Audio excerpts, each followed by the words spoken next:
Good evening, viewers, and welcome to The Price of Fame. My name is Lunga Tshuka, and I'll be your host.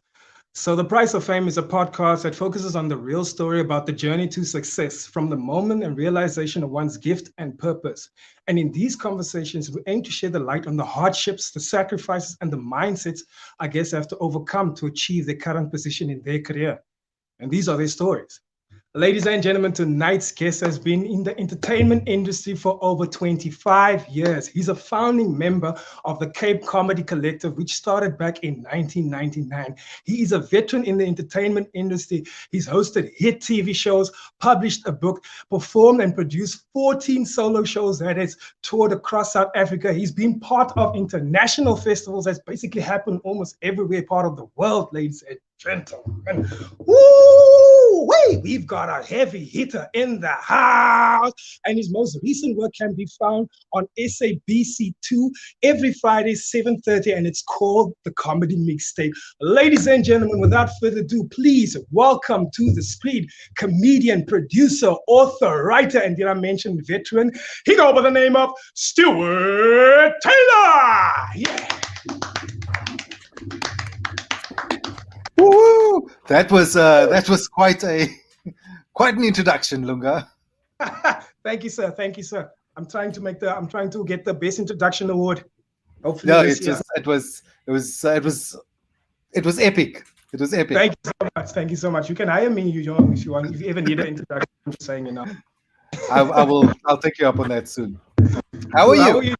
I'm very well, thank you, man. Thank you so much for agreeing to be a guest on The Price of Fame. I admire you so much, and it's like really an honor to have a chance to speak to you tonight. So, how are you doing, sir? I'm great. Why do I look fatter in this picture now? Like we did a rehearsal. We checked internet connections at 42, and I was looking skinny, and now the COVID weight came back as the live sign. The live sign adds 20 kilos. Yeah, it's crazy. It's crazy. Well, they do say TV adds 10, so I guess lives add probably 20. There we go. I'm not this chubby in real life. Yeah. Truly, guys. No, guys. I've shared the stage with you. He's a very good-looking man, and he's funny and very professional. He's a veteran. Come on, I don't need a veteran. Yes. A veteran in the house. A comedy veteran. I've been to many wars. I've been to many wars. Oh, yes. I'm sure you've seen a lot of deaths and victories as well. Yes. But the deaths are always a lot more fun to talk about. And I'm sure you've seen a lot of soldiers, brothers and soldiers that come and gone also through the journey. Oh, yes. We raise a glass to them from time to time. But we've lost many good fighters over the years. I don't know why it's funny, but yeah, it's true. It is. It's hilarious. I'm sure by now you can actually see you're probably not gonna last. Being someone who's been in comedy for such a long time and traveled and seen level overseas and also the level locally. I mean, you've seen all kinds of levels you've been exposed to. I'm sure you'll be able to tell now you are a gem. You just need to work on a few things and you're not gonna last, brother. You know what I have realized though? It's often the hardest working ones are the ones who last. It's often the ones who arrive with the most talent that are kind of flash in the pan-ish performers. So that's always an interesting thing, is that you can't really tell on that first performance. Sometimes that first performance is just mind-blowing and then leads to nothing. And then some of those who've been grinding for years kind of gradually take off. And that's kind of the path I've seen most people travel. So you say with comedy, like I was obviously in your experience, it's more hard work versus talent. Well, listen, the ones who've got both are the ones who truly fly. Absolutely. But I have seen many talented comics fall by the wayside because they don't put in the hard work. And it's interesting to me when you see uber successful comedians and how hardworking they are, and then I look at young, like nothing irks me more than open mic comics who come to a gig and then perform and don't stick around and watch the show. I'm like, Uh, who are you to not watch the people who come after you? yeah, Like, it's mind blowing. It's mind blowing to me that you believe that you can't learn anything. Like, I'm gonna go and play pool now. I've done my 4 minutes. I've got enough laughs. Like, yeah, seriously, okay. Those are often the ones where you go, okay, you're gonna be stuck in this open mic vibe for a while. For a while. yeah. To be Yeah. honest, with you, actually, like to a certain degree, I used to be one of those guys, just in and out, And then Yes. Mel Jones told me, like, no, you need to stick around, because you learn from the other guys. Also, there's the Yeah. networking part also happens after the show. So she's Yes. like, also how you get to meet the guys and how they book you, and also how you Yes. meet other potential clients that are sitting in the audience, and then they can book you as well. So that's Yes. something Yes. I need to learn, yeah. And it's very, very important to stick around. And like you say, also just to learn from the Yeah, other it's guys. just the learning. You watch someone and the penny will drop for you in terms of technique. We just go, Yeah. why did they laugh for that? But they didn't laugh for my joke, which is kind of similar. And then suddenly you learn about technique, or you learn about timing or rhythm or cadence or whatever. Mm. Comics can kind of teach each other. So Cool. yeah, watch the Like, shows. yeah. Like in the beginning, I thought it's all about what you write, you just have to be funny in what you write. But then I learned that so much more adds to people enjoying your performance, like sometimes pauses and like you say, timing, even Yeah. physicality. So I realized, wow, those things, what are other things that I haven't mentioned that you feel are very important, crucial elements that adds to your comedy? Listen, I think the writing is of paramount importance. You've got to sit and work the material. Do you know what I mean? In whichever way, shape, or form. Whether you're one of those people who just writes bullet points, or whether you write the full joke. I it's amazing when there are some people who can write the full joke and make it sound as though it's made up on the spot, and that's the sweet spot you wanna hit. But all of those things, I mean, you can learn from all sorts of comics. Some comics are very physical, and adding that in does bring something to a performance. Sometimes it's an accent, sometimes it's playing the characters. It's, yeah, I mean, that's the thing, is that it all adds, it's all sort of weapons in your arsenal, as it were. True. You know what I mean? So yeah. Yeah. And some audiences are, and some stages are not designed for you to be physical. I mean, it's like a 1 meter by 1 meter stage. You just got to kind of stand where you are, and the cord is like, this long, so you're stuck there, and that's fine. Then you're acting with your eyes, or you making Yeah. it all about your facial expressions. And some places you've got the whole stage to work on, and then it's great. You get Yeah. to play on a big ass Baxter stage or whatever. Yeah, it's so true what you mentioned, because like I found in the beginning of my comedy career, because I first got a nice stage. That was the first time I played, it was like a little, it was at Ragazi, so they had like a nice piece of stage there. The Yeah. second gig up was Chili Bar, and I know you played Chili Bar back in the day with that small stage. And I was like, yo, and then like you've seen my work. I'm a very physical Yeah. comedian. Now imagine me chopping down all my movements into that small little. I made it work, but wow, it was really an Yes. adjustment. But And you that's don't it. have time to. No, but that's exactly it. Is you kind of stay nimble, and you gotta just roll with the punches. If the stage does come and it's tiny, if the mic cord comes and it's too short, you just kind of go, okay, cool, we make it work. Yeah. And the thing is also, what I've learned is your time is your time. So make yourself comfortable. So for example, what I would have done now is that I would have gotten off that stage, because I know that the floor, I can move around on the floor. But because in the Yes. beginning you're so shy and nervous, like, no, I must be on the stage. Now I understand that you can get off, you can go to the people, you can interact with them and that kind of thing, Yeah. and kind of make it your own. So and even tell the sound guy, look, my mic is not right, you can do those things. At first I used to just go with the bad sound, and just be like, the sound is terrible. But I've learned that you can actually and it's not unprofessional, it's actually more No. professional. tweak it so that you can deliver your best, you know. Correct. So that was sir, please tell me, what are 3 mistakes that comedians always make when they step into the industry or when they start, and 3 things they should actually just 3 tips that you have seen has actually worked that you think comedians should take into consideration when they're starting out. I think the mistakes, I guess they more or less the same things. The first thing, I'm going to harp on the point again of watching the rest of the show. You know, Yes.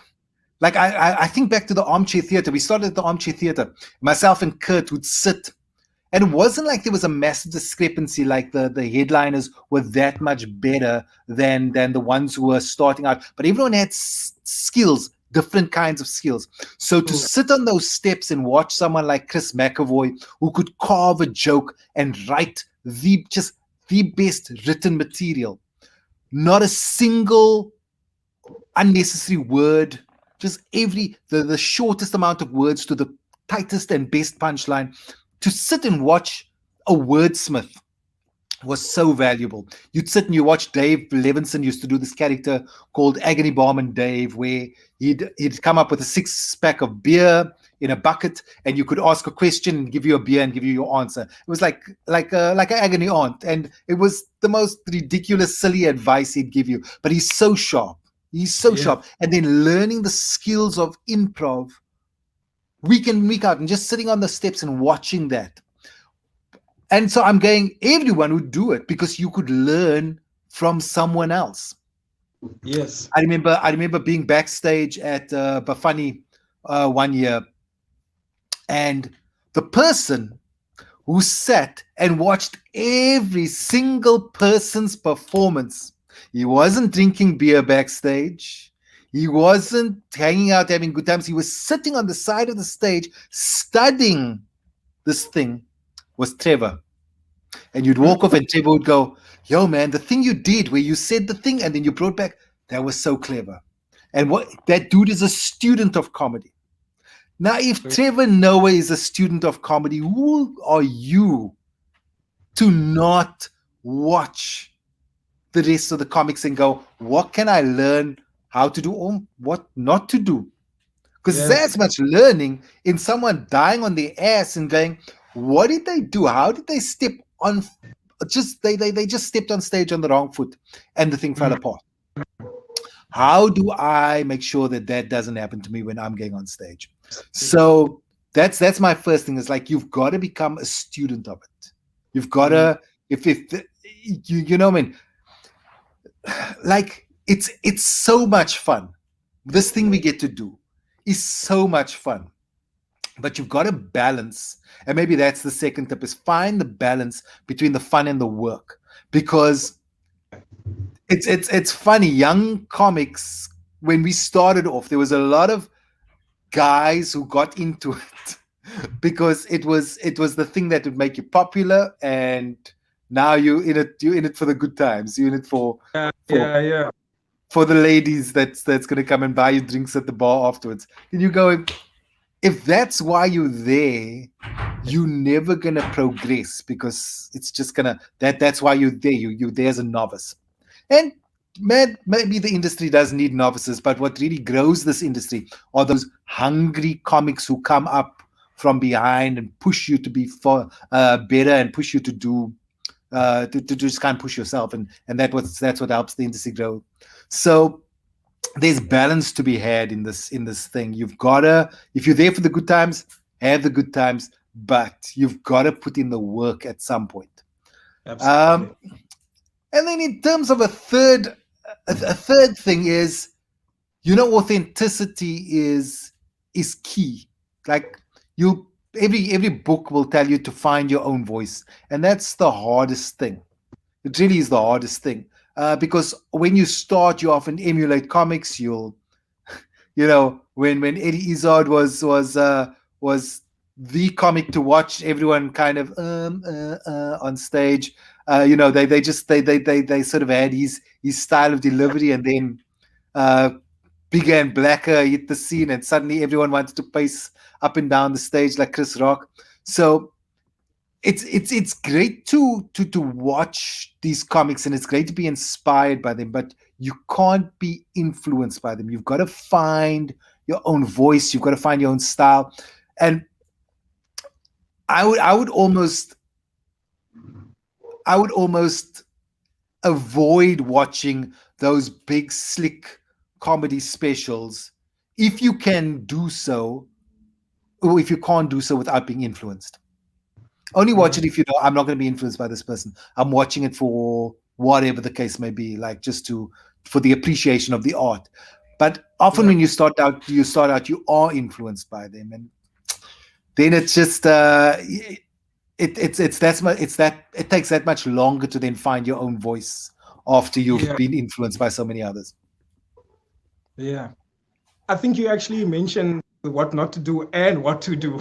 Yes, that was all of it. So that's so true, because like in the beginning, I thought that when I was starting out, I didn't know anything about comedy. I didn't know about punchlines, how to write and whatever. Because I have the skill of beatboxing, I thought, let me watch who do I relate to closest. And then Pablo Francisco was someone who used a lot of impersonations and sound effects and all of that. So, okay, I'm gonna write like him. And then I saw he writes in threes and everything, and he also brings a beatboxing, but not too much, just with sound effects and doing all of these things. So I thought, okay, that's how I'm gonna start writing. And then afterwards, I started to gravitate more to what's my story, Yes. Where am I? Yes. And then I started focusing on the being a Black.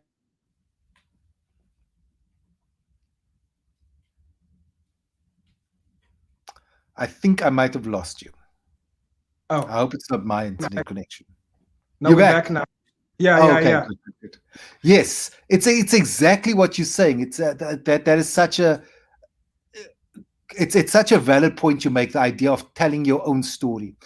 For many years when I started writing, I would write about random stuff. You just kind of write about this, that, and the other. And when you start writing your personal stories, it's amazing. It's so good.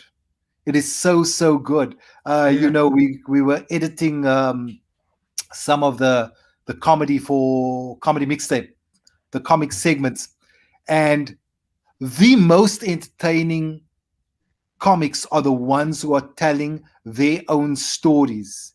Yes. You've got you did such great material about growing up in Mitchell's Plain and what that was, and then you have this sort of fish out of water perspective. Eugene Matthews told this fantastic story about a gay bully, and wow, this is transformation. And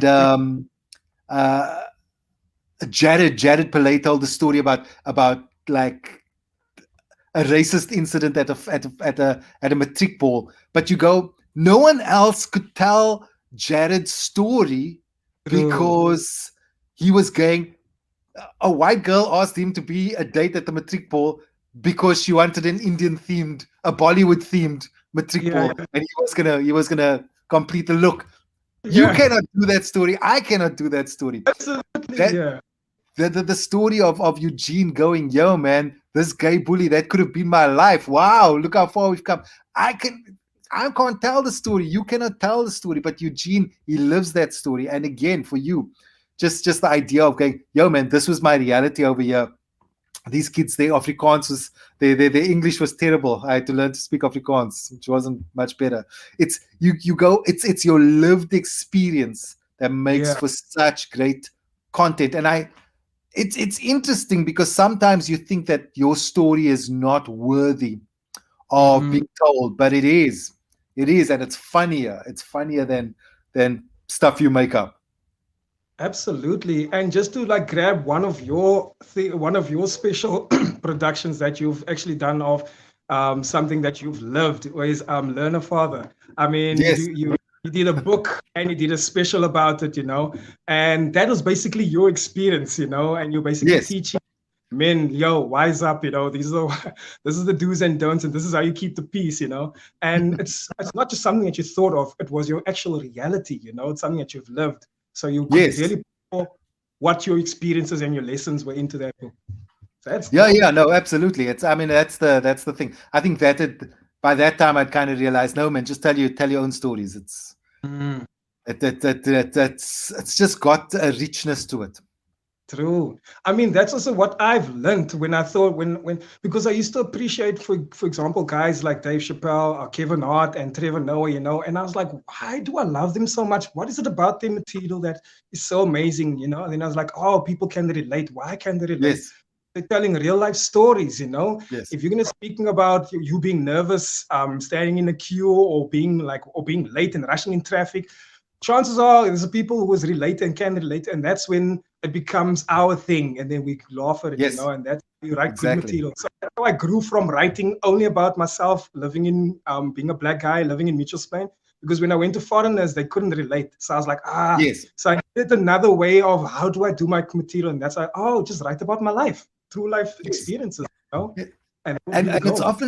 it's often in the details. Like you think that your experiences are so unique, and then you tell a detailed story about standing in a queue, and suddenly some dude in France is like, I know that feeling. I've felt that exact same way. So it's always in the details that you watch people sort of, I'll watch couples in the audience just sort of nudging each other, Yeah, and then you yeah. go, like it's this old white couple and this young black couple, and they're both nudging each other for exactly the same thing. You go, because it's in the details of what you're saying.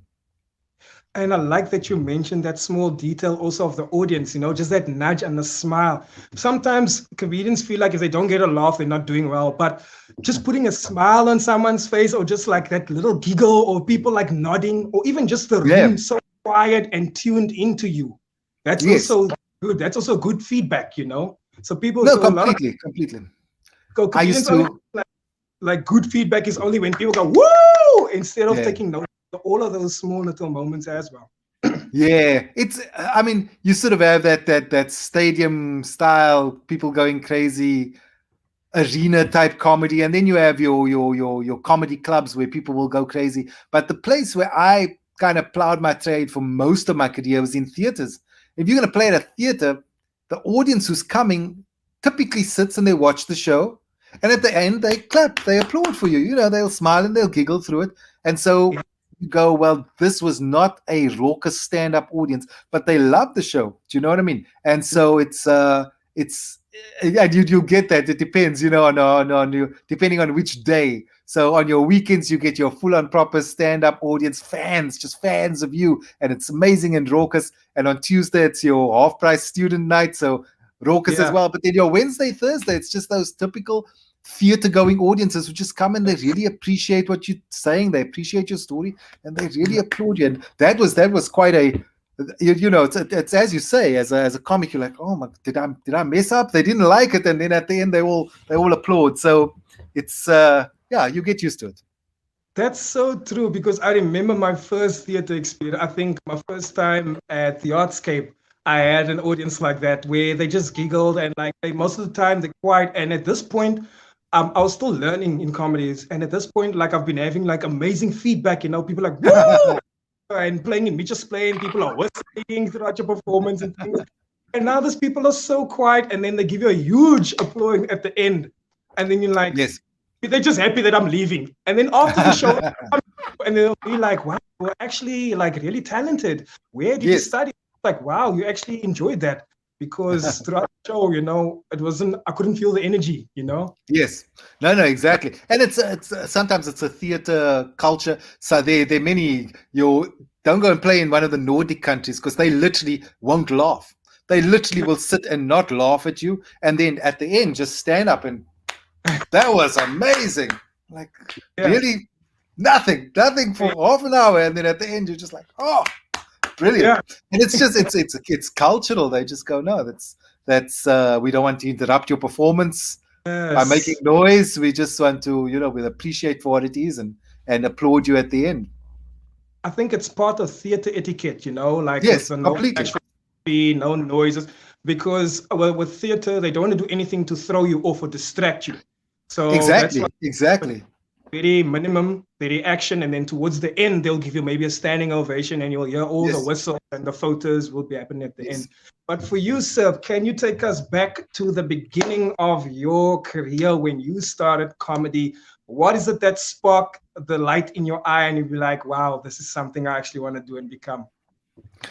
So it's the performing career kind of started a while before the comedy career started. I went to a place in Cape Town called the College of Magic, which you know because you've done live broadcasts and recordings over there. And that's what I did when I was in grade 8.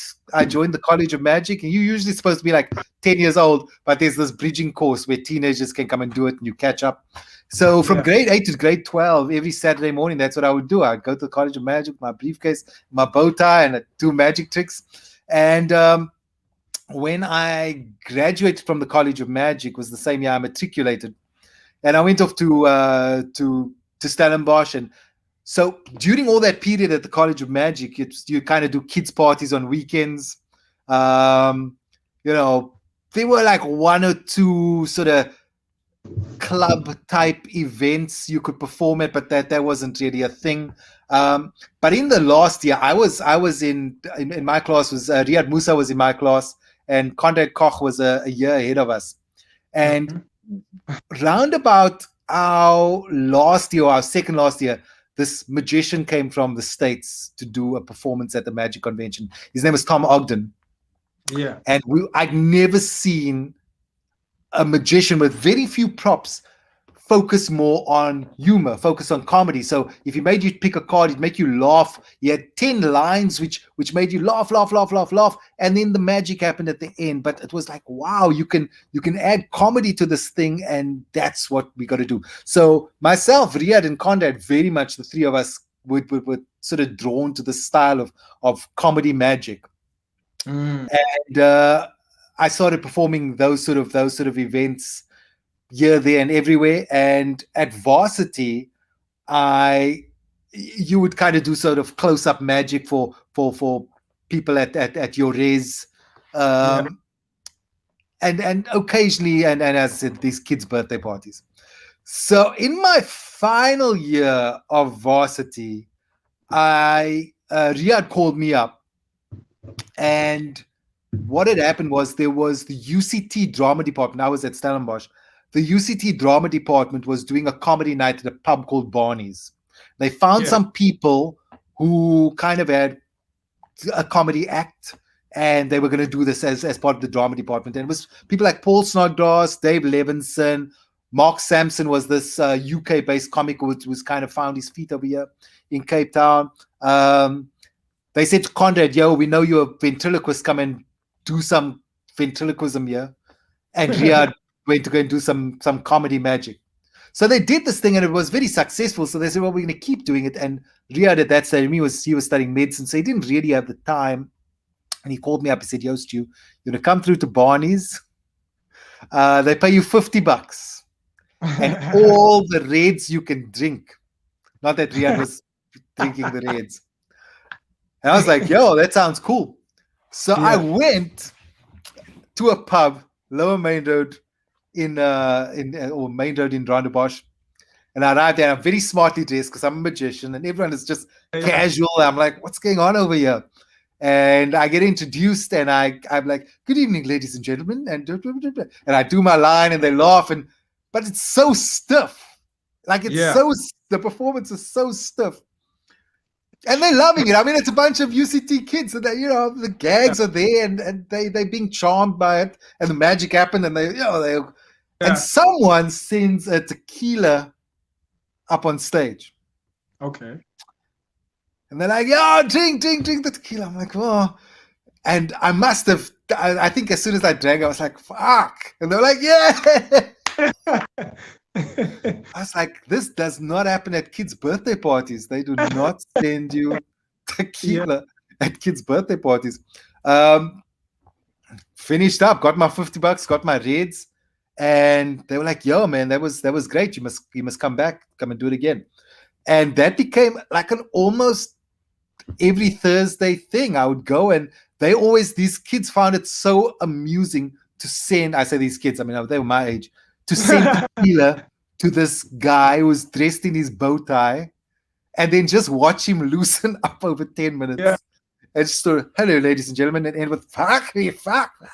So anyway, it became a thing. And at that point, we met Mark Sampson and his wife Sam Pierce, and they said, "Yo, $50 and Reds is very nice, but if we can formalize this thing, we can get a lot more gigs happening, and they can be paying us actual money." Yeah. And around about August or July of that year, we started the Cape Comedy Collective, and in August we started the Sunday nights at the Armchair Theatre. This was 1999, and we were 9 members at the start. So it was Riyad Conrad, myself, Mark Sampson, Mark Lottering, Chris McAvoy, Dave Levinson, Paul Snodgrass. His name escapes me now. He's Fanek Olifir, sorry, and another person who's a lecturer at UCT now. And within a couple of weeks, this comedy lab was started, and suddenly all these new people started to arise. That September, there was let me first preface the story with this. I remember walking in town with Sam Pierce. Sam Pierce she was Mark's wife. She sort of ran the whole thing. She was our publicist, our manager, etc., etc. The two of us were walking, flyering. Hey guys, comedy club starting, a South African comedy club starting. Hey guys, a comedy club starting. We're giving out flyers, walking past a restaurant, and we came. There was a couple of people sitting outside, and we said, "Hey guys," and she had an English accent. She's from England. She's like, "Oh yeah, oh sweetie, we've got a comedy club starting." They're like, "Oh wow," and they take the flyer and they go, "Who's on the lineup?" And she says, "Oh, we've got these amazing South African acts," and they're like, "South Africans," and they crumpled the flyer and threw it. I mean, it was an unheard of thing. We had the Smirnoff Comedy Festival happening once a year for the previous 2 years, where you saw these internationals, and otherwise there were no comics. Yeah.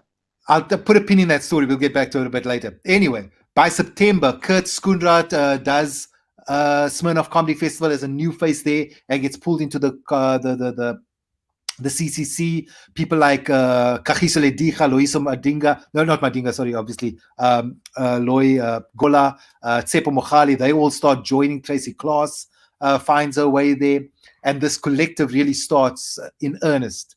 And every single Sunday we're at the Armchair Theatre, and pretty much like every other night we were working. I mean, by the time I graduated at the end of 99, it made no sense for me to do anything but comedy, because I was earning more money doing comedy than what my counterparts would then gone on to do whatever they went to do with their science degrees. I mean, like I was explaining to Ambrose the other day, I was like, you understand how busy it was? Like, we would maybe do, I want to say, like 40 gigs a month. Whoa. Paid. No, dude, you double up. Right. No, dude, you would double up. You double up maybe at least 3 times a week. You'd open one gig in Parklands, and then you close a gig at the waterfront. Tomorrow, you open a gig over here, and you close. The only people who didn't double up was the hosts and the headliners. Oh, absolutely, yes. So if you were hosting a gig, you stayed at that gig, you ended it. If you were headlining it, and sometimes you'd have an early gig and a late gig, so then you could on a weekend double up. No, it was insane. And fast forward a year, on our 1-year anniversary of the Armchair Theatre, myself and Sam stood on the balcony at Stones, and we watched the queue go around the block till past the hardware store, Hawks and Finley, and around the corner. And that was a year after someone had crumpled a fly and said, "South African comics." And I mean, it was Sam worked her ass off. You were in the paper every week. We were on the radio once a month. They'd be playing your comedy clips. Alex J. We'd record everything at the comedy club and send it to Alex, and Alex would play it, and it really this sort of thing built. And then you had Joe Parker opened up his comedy club in Greenpoint, and so suddenly you had he was running 4 nights. No, Tuesday, Wednesday, Thursday, Friday, Saturday, Sunday. He was running 6 nights a week. Mm. He's running 6 nights a week. And at that point, I would probably play it twice in a month. So you do So you many do comedians. the first week, and Yeah. then Kurt to do the second week, and I would do the third week, and Kurt to do the fourth week. So by the time that was happening, like you had your regular 12 Mm. gigs a month from Joe, and then all these other gigs here, there, and everywhere. And even Joe had some casino stuff going, so you could open at the casino and come and close at his comedy club.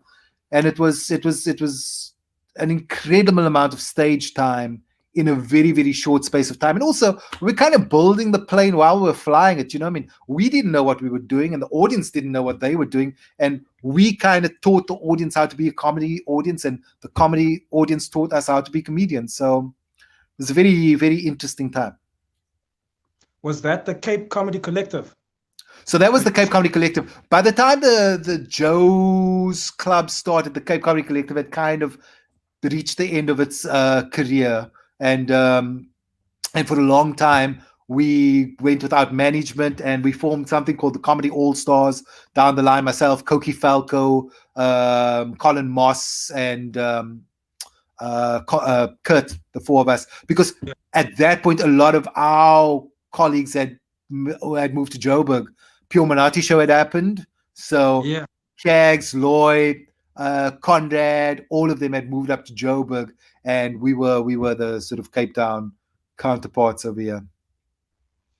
Two things I want to mention. I'm glad you dropped Pure Monati show because I actually wanted to bring up the comedy mixtape. And for those comedy lovers who enjoyed the Pure Monati show back in the day, and it's like, we want it back. Guess what? It is back. The same kind of comedians. You get stand-up comedy, you get sketch comedy, you get so much. You get also the best comedians that you've seen here in South Africa, from veterans to newcomers, everyone. It's really a comedy mixture of comedy mixtape. So guys, if you really loved comedy, just full-on comedy on all levels, please check out the comedy mixtape. It's happening on every Friday, SABC 2, 7:30. Do not miss it. I featured on the show 2 weeks back.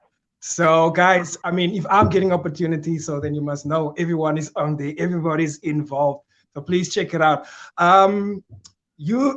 Before we speak a little bit about the comedy mixtape, because I want to speak about how you actually started to transform from just being the comedian to being the guy who's actually open doors for other comedians, And I mean, that's basically what Tailor-Made Productions is about, helping other guys. But we get into that. I just wanted to ask, with the comedy and the magic, I've seen a lot of comedy and magic go so well together, and it's mostly with the theater magicians and not so much with the street magicians. So what is the relationship? Because you could just do magic, because magic is good on its own, to wow people is cool. But why do some magicians feel the need to add some comedy into it? What is the relationship with comedy and magic? Why do you think it goes so good together? Why do you think it's good to have jokes also with your comedy? I think it's it's again one of those things. I think if you go as a magician, you've got X amount of things you can do. Let's call it the arsenal that's available to you. Whereas if you can add the comedy, what it does is it just adds another dimension to your performance. And I just think it's been the hallmark of so many successful magicians over years. I mean, if you watch David Copperfield had very funny moments in his show. He'd have when he had his audience volunteers on stage, he would have sort of funny banter, and you'd have a funny line here and there. Yeah. I mean, I remember watching him in Belleville at the Belleville Velodrome, and he was so clever. He had this thing about, firstly, what won him over, or what won the audience over. He walked out and he said "Goeienaand," which was just like the whole Belleville Velodrome went crazy for like 2 minutes. You know what I mean? Standing ovation just for saying "Goeienaand." Wow. And then he had this thing. He took someone's tie from the audience. He asked, "Is it very expensive?" "Oh, let me check the label." It turned over, he said, "Pep Stores." Nice. And then the audience again lost their shit. Except if you walked on stage on the floor with two cue cards, and one was phonetically written Goeienaand, and next to it was written Pep Stores, because he'd done the research enough to go, what is that shop that everyone kind of goes, oh, don't buy your clothes there, kind of vibe. And what is the local, what's the a colloquial way of saying hello? So that thing of you can create comedy off of it just enhances it. So I think it's just something that makes magicians a bit more accessible. It just adds to the entertainment value of what you're doing. And sometimes when they're laughing is when you can do the sneaky moves, you know what I mean? So you disarm them with the humor, and then suddenly you're busy doing whatever it is, pulling a rabbit out of a hat, whatever you want to do. Sir, like you mentioned something, like especially when you said you were when you guys started out with comedy and people were like, when they tore up the flyer, you said you're gonna put a pin in that. Let's get back to that, because I want to speak about some of the challenges, and I'm sure that was one challenge, because trying to get people to convince to like start the wheel going, and also like you said, you were basically part of the front runners, so there was no one that could reference from or was teaching you like this is how you do or whatever.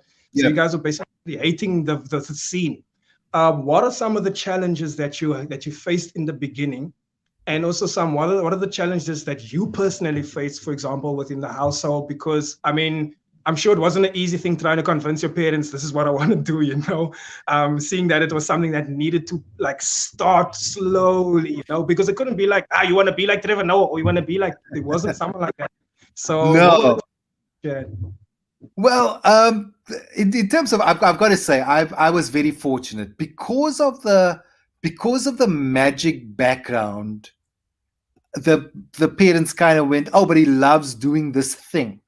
Okay. So it was always the idea of a fallback career. Mm-hmm. No, not it was the fallback career, but if I wanted to do that, I'd have some other fallback career, be it my science degree. I could go be a zoologist or whatever I wanted to do. So when it didn't come as a shock to them that I wanted to do this. Like, I will tell you, here's how unconventional maybe my parents were. I was studying science, and by the last year, I was like, yo, man, this is a bit of a dead-end fucking street here. Like, it's gonna be a hard slog. Like, I don't know what I'm gonna do to like make money. I like nice shit. Fuck. Okay. So I found out about the accounting conversion course at UCT. If you don't know what the accounting conversion course, it's a mad. You need to have a degree. You apply, you get accepted. If you've got a degree, you can do it. And you do a BCom, first year, second year, and third year in 1 year. You do every single class. So you've got to go to class 6 days a week, right? Yeah. Go to lectures 6 days a week.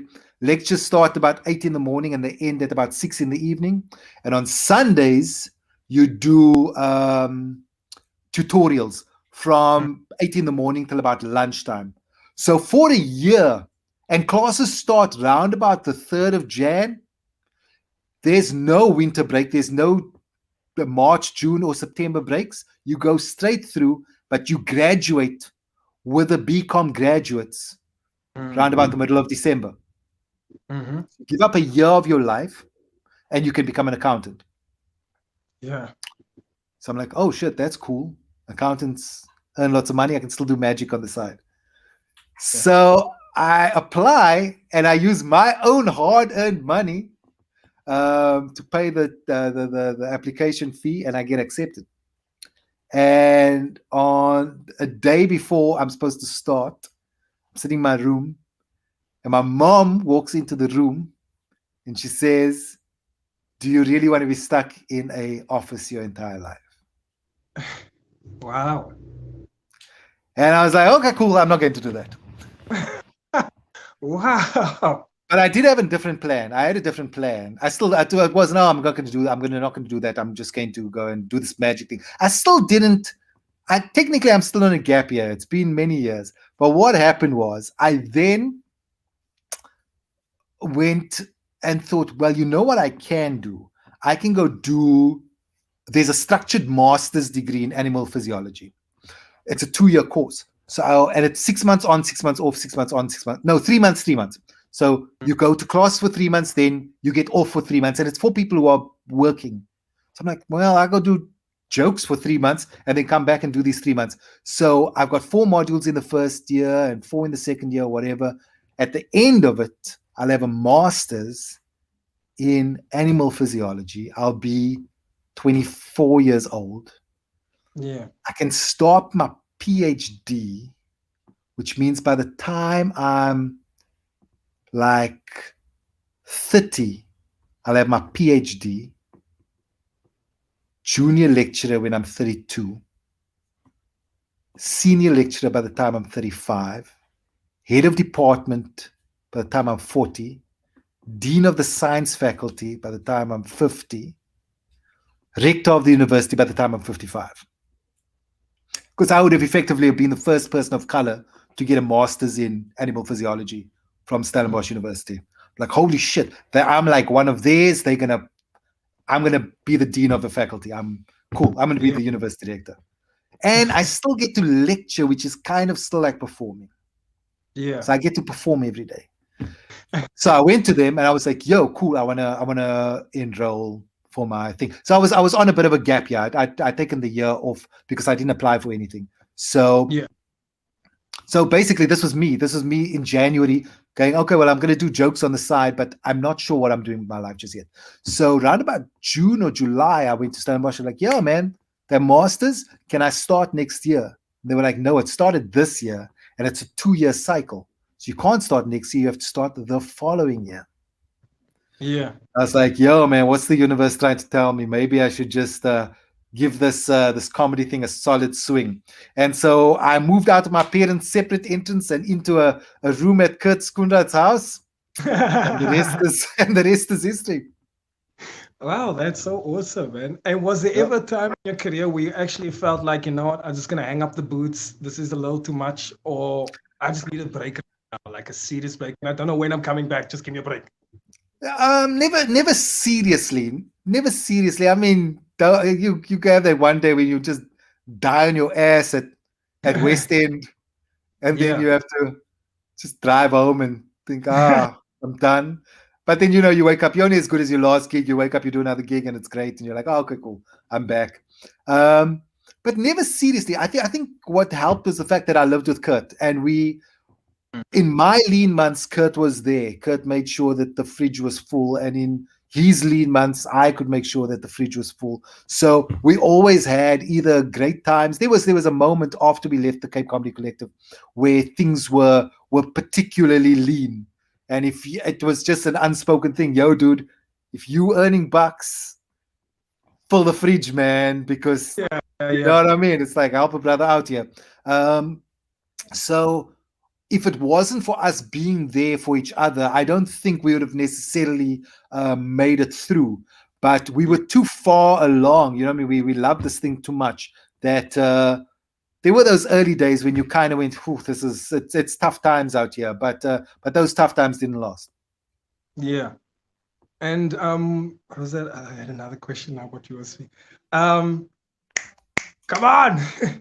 The thing is, sorry? No, ask. No, I was looking at it because we were running out of time, and so I was worried about the time, and I was thinking, oh, we still got 2 questions. Oh, yes, one. Yes, that came back to me now. I've got 2 more questions before I let you go. I don't know if you've seen that meme around, like, if this was a person, it would be you, you know? So because I want to say, when one wins, the meme, the phrase is, when one wins, we all win. If that was a person, that would be you. Because I mean, just reading your bio, and also just seeing, and also throughout through growing in my journey, I've seen that you've produced so many other comedians, one-man shows, and you've helped a lot of comedians along the way. I mean, even with your production companies, Tailor-Made Productions, You do a lot and you help a lot of comedians, even with a comedy mixtape too. You've opened the door for a lot of us who haven't been on TV yet, and a lot of us who haven't had the opportunity to interact and network with all these other comedians. You've been doing that, and from the beginning, I've actually heard of Stuart Taylor. I actually heard of your name as someone producing someone's solo show, and then there's a Sure. few people. It's produced by Stuart here, produced by Stuart, produced by Stuart. And I'm like, okay, he's also a comedian now, and he does this whole thing. And then I saw, wow, you've got so many things on Showmax as well. Like, at what point in your career did you become from the performer, transform into, you know what, I'm gonna start opening the door for the rest of the guys? TaylorMade Productions was started as a kind of that wasn't the thought when we started TaylorMade Productions. TaylorMade Productions really started as a entity that corporate companies preferred to deal with when I was going on tour.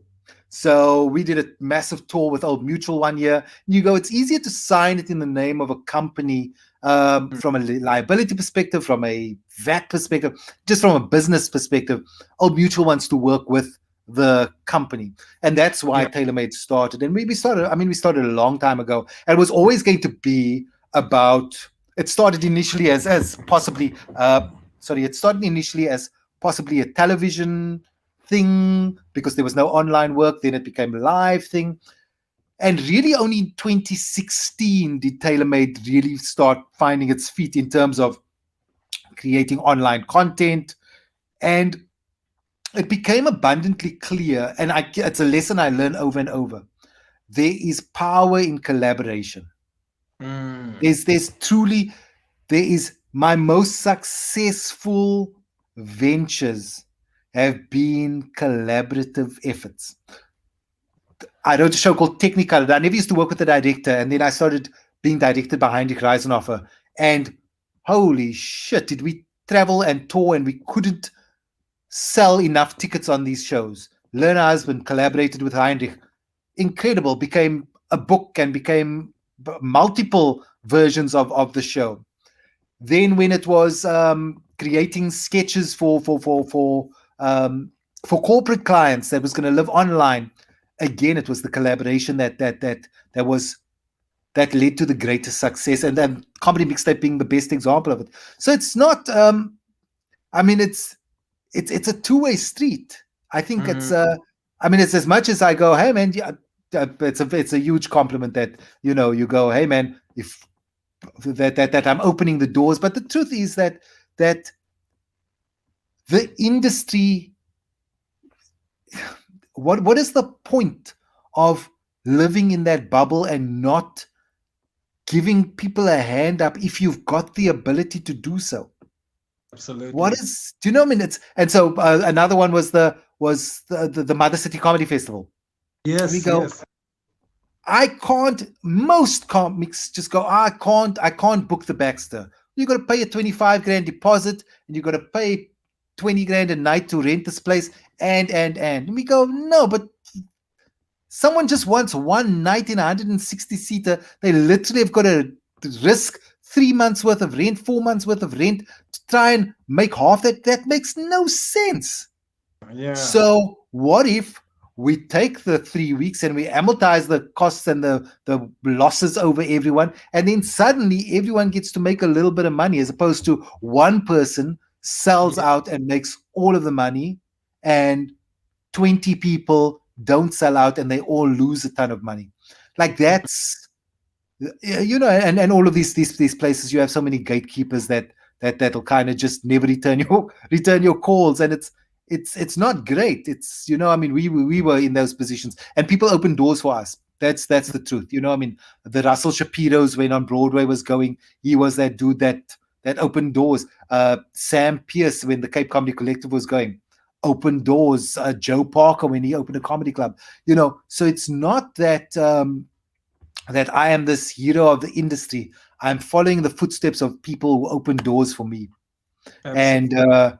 And I just go, it's kind of, it's just a good thing to do. It's going to build the industry. I will have longevity if you guys can be successful.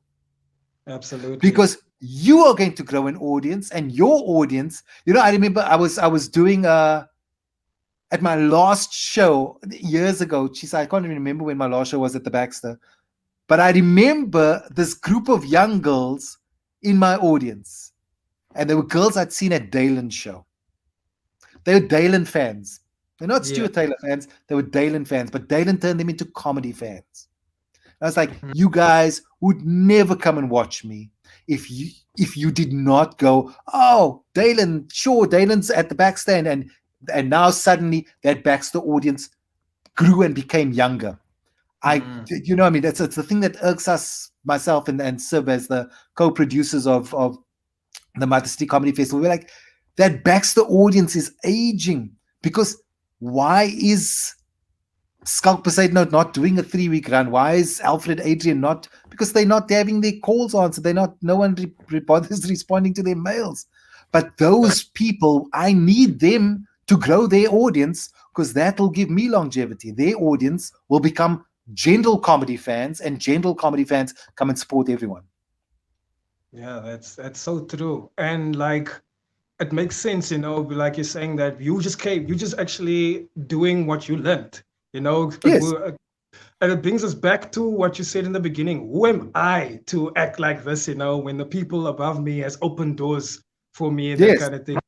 So no, I appreciate that. And you actually do that very, very actively. And the thing is, what you don't realize is sometimes to you, it might just be an opportunity like, I'm just opening a door for you to be with us and share this experience. To some people, it might be the best thing they've ever done in their career. And that might be No. like something that they're going to sleep on and post about for like 2 weeks and be like, oh my word, I was with these people and with that people. So it's really an amazing thing that you perpetuating, if I should put it that way. Cheers, man. Well, listen, it's always nice to be acknowledged, and then you just kind of go, yeah, man. I think we're on the right track, and Yeah. I'm really proud of what TaylorMade has done in terms of work we've created. I mean, it's mind-boggling, because sometimes, especially in the live space, TaylorMade doesn't necessarily make money, and I don't make money, but we pay so many people, but then we feel good about that. We go, geez, man, we really have paid a lot of people a lot of money in the last 3 or 4 years. So, and it feels good to do that. I mean, literally, we smile every time we manage to do that, because you know what we're trying to bring back. The thing that when I said we had 40 gigs a month, Mm. Lunga, we had 40 paying gigs. Wow. Wow. Like, Wow. no, dude, you didn't do gigs for free. There was no such thing as a free gig. That was Sam Pierce. She went, even if you are an open mic, you will get paid petrol money. There's That's what I no such thing as a free gig, because the people valued it, and venues valued it. And we had this conversation with another group of young producers the other day, is that change the mindset of people out there that comedy is not something to be paid for, that comedy is a free thing. No, even if you're paying 15 rand at the door to come in, you've got to pay for it. And more than that, it's not for you to risk as the producer of those venues, because you are offering a service to that restaurant. You're saying to a restaurant, yo, man, on your quiet Tuesday night, I will bring 50 people in here to eat and drink. You've got to pay your staff anyway. So pay me a set fee, and I will pay my comics. And that was how we did it back in the day. And then you literally could. I mean, geez, it's I mean, it's madness. like it's true what you said, because most of the time the people are coming to see the comedian. The comedians make the show. Yes, they're coming to a restaurant, they're eating and all of that stuff, but they came No, they're this coming for the show, bro. yeah. And The and Friday the night is moment, a comedy night. yes, and the moment the comics who are organizing the gigs Yeah. join the dots and see the value, and say to the venue owner, actually, no, if you don't value us and you don't pay us, I want to split the door. Pay us Mm. for being here, you take the door. You pay me Yes. for being here and for putting together this lineup. If you cannot do that, then I'll go to your competitor, because it's a place 100 meters down the line. I'd rather fill them up on a Tuesday night. Yeah. But and I get it, comics are desperate for the stage time, so you just start going, hey man, we're just going to do this thing for free. But it's what kills it when you're trying to then sell tickets to your solo show at a Mother City Comedy Festival. They go, well, we've never paid for this guy before. Why are we paying for it now? So Yeah. it's a difficult one, but it's hopefully that is one of the things I hope we can remedy. And that's also why we as TaylorMade, we go, yo man, there's no free ticket, there's no free Yeah. gig. If you're coming to perform for us, you got to get paid. You Yeah. got to get paid. We value what it is that you do. We value the time and effort you put into your craft, and we've got to pay for it, I and we appreciate gladly do so. Yeah. Now appreciate that principles, and because I'm look obviously when things get a lot better, because I'll be wanting to host a few gigs myself, and also I was gonna be like, I'm working with a budget, I'm not gonna gamble the door, because if I want to get decent people, for example, if I want to get you in there, sir, I'm not gonna call you up because you've done comedy, you don't have to come do a free gig, so at least Yes. for your so if I'm gonna call you up out of your bed, out of your quiet or time, and I want you to come do a show, you have to have something for your worth, something for your. Yes. So I don't Exactly. believe in free gigs or the gamble. So True. sorry about that. Are you still there? I am. Yep. I got a call now. Sorry about that. Also, I need to end this. I need to end this quickly. So I'm going to do my very, very last question. Sorry for holding you for so long. I was just enjoying the conversation and I was learning so much from you. But I have to wrap this up with my final question. So, sir, if I put you into my time machine, like I put all my guests into this time machine, and I take you all the way back to the very, very young Stuart that was like, you know what? Comedy is something that I actually want to do, not knowing that you're going to create all of these things, not knowing that you're going to be part of these festivals, not seeing the journey completely, just being like, I'm going to take this chance and become something. The person that you are today, having walked the journey and everything, the lessons and everything, you have one piece of advice to give that younger Stu. What would it be? That's a tough one. Because I'm trying to think about what it is that makes you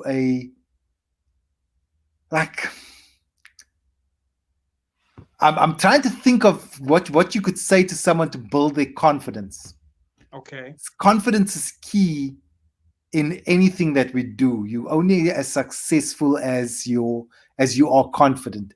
And so maybe I would just whisper some affirmations in this kid's ear while he was sleeping and tell him, you're free, you're powerful, you're good, you love, you value, you have purpose. Tell you all of those things that you tell yourself. It's whatever it may be, to just maybe tell that kid, yo man, you do have the ability to be successful. You must just give it your all. To be honest with you, I've asked all my guests these questions, right? And they have different things that they would say to the younger self. But in a nutshell, it's all a confidence message, basically. So they say things like believe in yourself, or just trust what you were thinking, or trust your thing, or trust your thoughts, or trust your dreams, or just watch out there. And it's always like a message of confidence. But that's the problem, is that without the confidence, you can't trust your dreams and you can't believe, you know what I mean? It's just like on a core level. Yes. How do you teach a kid confidence? Absolutely. I mean, I started performing better when I was more confident in myself, because like you say, I started to trust these thoughts that came to my head, because before I would be like, no, what are they going to think? Nah, I'm probably going to sound weird or whatever. And then you doubt yourself and then you don't do it. But when you're more confident and you put yourself out there, you actually grow, and you'd be like, wow, absolutely. I should trust myself more. Yes, absolutely. Sir, thank you so much for your time, and I hope you don't mind me calling you sir. It's just a level of respect. Sir, yes, sir. Lunga, always a pleasure chatting, brother. Awesome, man. I really, really had a good time getting to know you, and also just finding about your whole story, and I've learned so much. Is there anything else that you would like to share before I let you go? No, listen, man, power to you guys for pushing the boundaries in all of these things, I mean, be it podcasts or just anyone, just keep grinding and keep hustling. Like that's the hallmark of this world we live in, you know what I mean? There is no set path. Like there's no saying to someone, yo man, what's the path you walk? Let me follow that path. You just gotta keep hustling and grinding and pick the lowest hanging fruit and run with it. That's and so I love when I see these things, I mean, you go, Lunga's doing a podcast, amazing. This one's running a gig, great. Just you just keep pushing, and you never know what leads to the next big thing. And all of these things builds this industry that we're all trying to build. Thank you so much, Stu. And you're, like I said again, it's really an honor to have you on the channel. And for those followers who are probably like seeing you for the very first time, or like, okay, it's impossible to be there, like who's Stuart Taylor? So, but for those who are not following you just yet, can you please drop all your social handles of how we can be part of your journey and just be clued up with everything that you do? Cool. I think it's so. If on Facebook you can go to Stuart Taylor Comedian. There's a fan page over there, and then Stuart Taylor Comedian or the Stuart Taylor on Twitter. But I never tweet, so don't bother going there. And then just search Stuart Taylor on Instagram, and you'll find me popping up over there. Probably Stuart Taylor Comedian. And yeah, Instagram is probably the place where I put out most of what I'm thinking. Also, there's the comedy mixtape page on Instagram, guys. Yes. Page. Oh, more Please than anything else, please, yeah. Page. Yes. So, because once the edit is done, the edit will be done in the next week or two. Then we're really going to start pushing some of that comedy mixtape content through the comedy mixtape channels. So go and find their Facebook page, find the Instagram page, like it, share it, please. We'd love to get some great traction. Who knows? Maybe that leads to another season. Yeah. And this Friday too, ladies and gentlemen, please tune in. Like I said, every Friday on SABC 2, 7:30 p.m. Do not be late. Bring your whole family with, and it's a good laugh. Sir Stuart, it has been amazing chatting to you. I've enjoyed my time with you. Thank you so much for coming onto the podcast. I truly, truly enjoyed myself. I'm going to say good night to you, and may you have a lovely evening further. Cheers, brother. Chat soon. All right, ladies and gentlemen, thank you so much for tuning in again to another episode of The Price of Fame. We truly appreciate you. Like I always say, let's make this entertainment industry in South Africa the best supported by local, because local talent is liquor talent. So please follow me on my pages if you haven't followed yet. There's a lot of you guys that are viewing this episodes and stuff, and you haven't followed me yet. Come on, man. What are you waiting for? You want me to interview you? Follow me.